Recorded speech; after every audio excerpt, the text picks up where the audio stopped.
Olá, eu sou o Cordeiro de Sá e esse é o momento para a gente discutir e refletir sobre o nosso pensamento e o nosso comportamento criativo. Hoje eu quero falar com você sobre o medo. Do que você tem medo?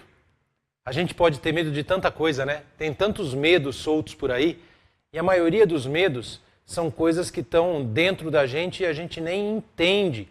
Por exemplo, a gente tem medo de um bichinho desse tamaninho quando a gente é tão grande. A gente tem medo do escuro, medo do nada, né? Mas esse sentimento atrapalha muito a gente. Ter medo das coisas atrapalha e às vezes até paralisa a gente, podendo até deixar a gente doente ao longo da nossa vida. No dia a dia, a gente pode ter medo e esse medo pode atrapalhar a nossa criatividade. Por exemplo, o medo de errar. Medo de errar é muito comum. A gente fica com medo da pressão, medo da cobrança, medo dos olhares tortos para a gente e não ousa, a gente não arrisca. Às vezes a gente até sabe que vai dar certo, mas fica com medo e volta para o lugar comum, volta para a zona de conforto com medo da desaprovação. Para a gente enfrentar o medo, qualquer medo, como é que a gente faz? A gente vai devagarinho.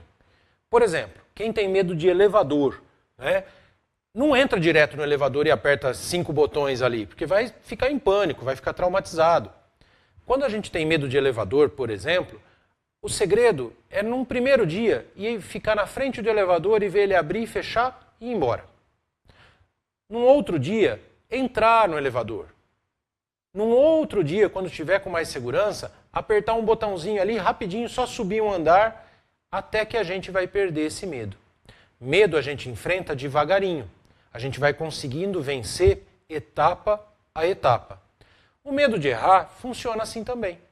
A gente pode ir devagarinho, tentando exercitar a nossa criatividade, colocar as nossas ideias novas em prática, começar a tatear as coisas para entender a reação das pessoas, entender talvez até a reação do mercado e vai sentindo. Mas importante é fazer, importante é colocar a sua ideia em prática. Mesmo que seja de pouquinho em pouquinho, parte por parte.